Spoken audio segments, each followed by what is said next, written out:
suis Laetitia, la fondatrice de l'Amazuna. J'ai 35 ans et j'habite dans la Drôme depuis 2 ans et demi. L'Amazuna, c'est une entreprise de 70 salariés qui a un objectif qui est d'arriver à 0 déchet dans la salle de bain et dans la maison de manière plus générale dès l'année prochaine. Un bel objectif auquel on s'est ajouté les contraintes d'être bio, vegan et fabriqué en France à la main. Donc pas simple, mais on s'y attelle sérieusement. L'Amazuna, c'est une entreprise 100% libre, dans le sens où j'ai démarré avec 2500 €.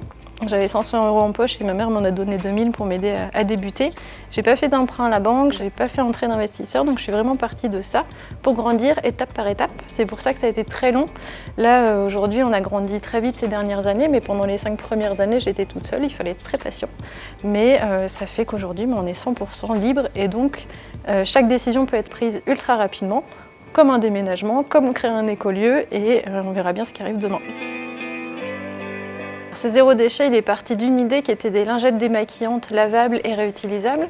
Et je ne pensais faire qu'un produit à la base et puis finalement faire tourner une entreprise avec un produit, c'est pas simple.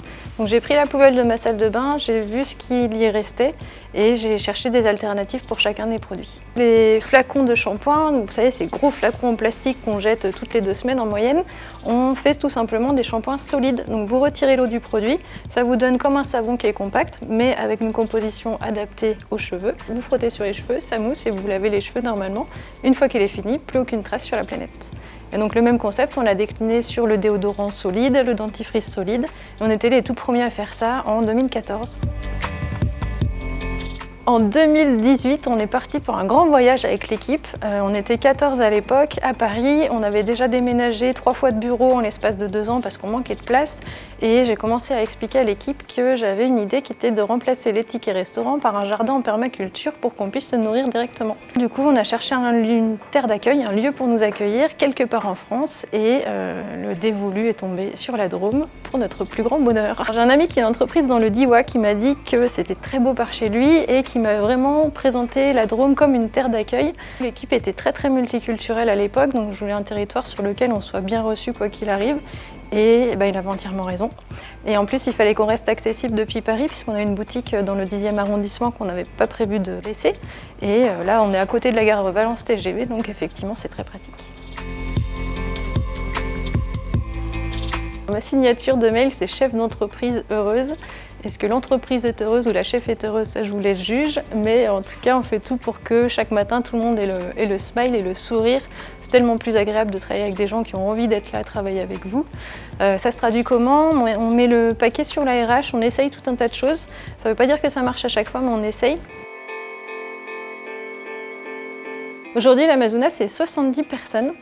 On a un objectif qui est d'arriver à 150 personnes. Alors l'objectif n'est pas d'arriver à 150 personnes en tant que tel, mais le jour où nous serons 150, on ne veut pas recruter une personne de plus. En fait, vous avez pas mal d'études scientifiques qui montrent qu'à 150, vous êtes un groupe qui fonctionne bien ensemble sans avoir besoin de règles trop strictes. Et ce serait un groupe qui serait à taille humaine, mais littéralement.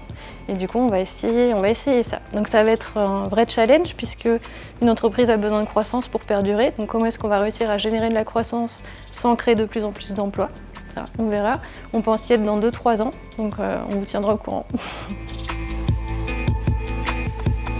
Jusqu'il n'y a pas si longtemps, on recrutait au sourire, pas sur les compétences.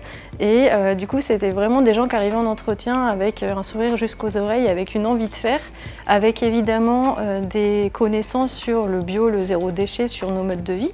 Et puis, depuis quelques temps, on recrute un peu plus sur les compétences parce qu'on en a ressenti le besoin. C'est une demande de l'équipe, hein. On a eu besoin de se structurer avec des managers, avec des gens qui savaient faire ce pourquoi on les embauchait. Et du coup, maintenant, on fait un mix des deux. On donne autant d'importance à la manière qu'à la performance.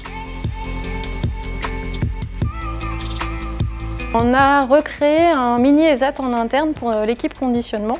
On a embauché notamment Marie-Christine, c'était la 2e personne je crois en 30 ans à être embauchée de l'ESAT auquel elle était rattachée à Paris.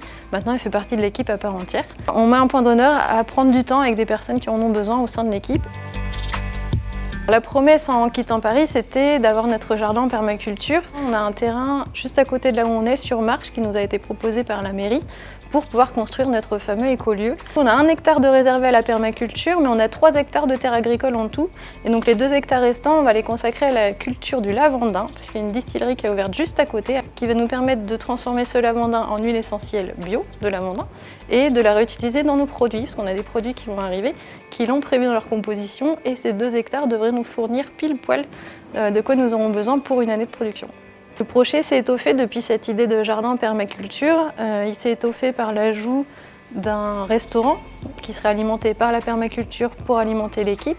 Il s'est aussi renforcé avec l'idée d'ajouter une micro-crèche pour les salariés et pas que. Une micro-crèche dans laquelle on vivrait le zéro déchet dès la petite enfance, donc pour pratiquer ce que l'on prône.